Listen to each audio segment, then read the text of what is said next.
Los Angeles is known for its glitz and glamour, but what some don't know is that next to the shiny boulevards sits a sector called Skid Row, which is the largest stable population of homeless people in the United States. It's estimated that 7,000 to 8,000 people live homeless in these 52 blocks. The area is a bizarre amalgamation. It's a marketplace for cheap goods during the day and a drug-dealing, violent area at night, a place where even prostitutes were working out of portable toilets. And then in 2005, the unspeakable happened here. A video was released showing hospital ambulances dropping off medical patients to the homeless heathen. The patients either couldn't pay their bills or were unable to give the drivers their home address. These mentally and physically ill people were left to live on the streets, still wearing their hospital gowns. Mental illness can develop because of many reasons and can sprout at any age. Cases of schizophrenia, for instance, usually develop before 19. Those with mental illness are more likely to lose 10 to 12 years of their lives since they're more likely to have physical health problems, and there is also a high suicide rate connected to issues of mental health. With LA's homeless population, it's believed that the cycle goes like this. The development of mental illness leads to drug use, which consequently leads to life on the streets. A recent study by RMIT called Are the Homeless Mentally Ill?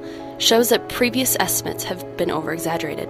I spoke with the study author, Dr. Guy Johnson. Look, I suppose that we found a much lower rate than has been reported in a number of studies around Australia.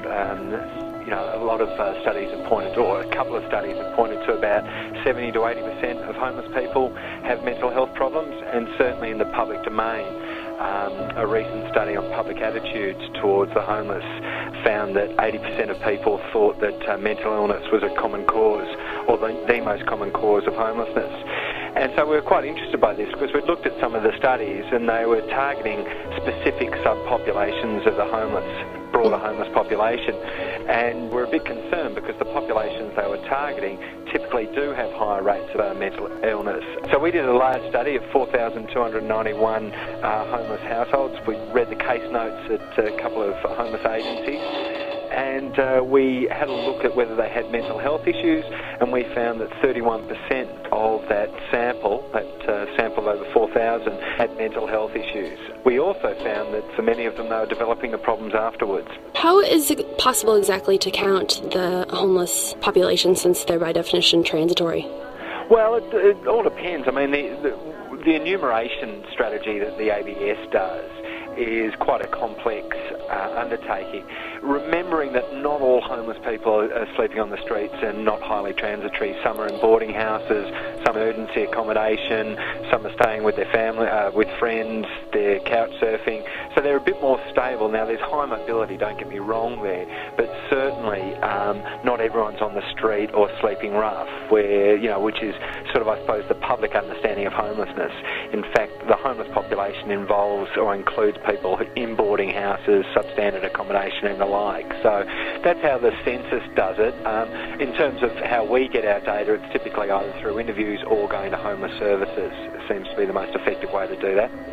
How do you describe the homelessness process? Well, I mean, there's a great deal of variation in how people become homeless, but we've sort of plotted 5 principal pathways in the homeless population. The first pathway is through family breakdown. That's where families are struggling, they break down. Partners may go separate ways, the male may become homeless, the female may not, or vice versa. So family breakdown is a significant one. You've also got what we call the housing crisis pathway.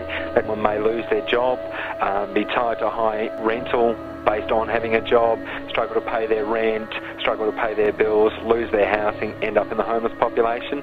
Now, both of those two pathways are we think about 20% of people become homeless in each of those pathways. So all up, 40% of people become homeless because of family breakdown or housing crisis. Then you have people who become homeless because of substance abuse issues, and you have people who also become homeless because of mental health issues. We think that they represent about 15% of each of those pathways. Now, the point that I made before is that many people develop substance abuse problems and mental health issues after they become homeless. It's not the reason they become homeless, it happens after. And we found that most commonly happen with people who experience homelessness when they're young. So we found about 40% of our sample first experienced homelessness when they were 18 or younger. The main issue was family conflict. Drugs and mental illness were there but rarely implicated to the extent that most people think. a lot of the people who developed mental health problems and substance abuse problems were those who first became homeless when they were young. And in fact, we found that young people, or people who become homeless when they're 18 or younger, were 4 times more likely to develop a mental health problem than became homeless as adults, and they are 6 times more likely to develop a substance abuse problem than people who first became homeless as adults. And lastly, I wanted to ask you, what services are there available that you know of to aid the mentally ill and homeless? Oh, look, there's a range of services to assist certainly the homeless. I mean, you've got services like Home Ground Service, you've got the St Kilda Crisis Service, there's Melbourne City Mission for young homeless people. People with mental health problems, there's probably a distinct shortage of services that can provide the sort of assistance they need. So people who have got chronic health conditions who are probably in need of the most assistance tend to be the ones who struggle most to find assistance. I mean, I think remains a fairly significant gap in the response from the mental health department in terms of responding to people with mental health issues and who are also homeless. Los Angeles is making an effort to improve the homeless situation in Skid Row. A new initiative by the LA County Board of Supervisors selected 50 of the most chronically homeless and ill people in the area and gave them a place to live and the support of social services, just to experiment. Roughly 90% had some form of mental illness, more than half of those having a history of substance abuse as well.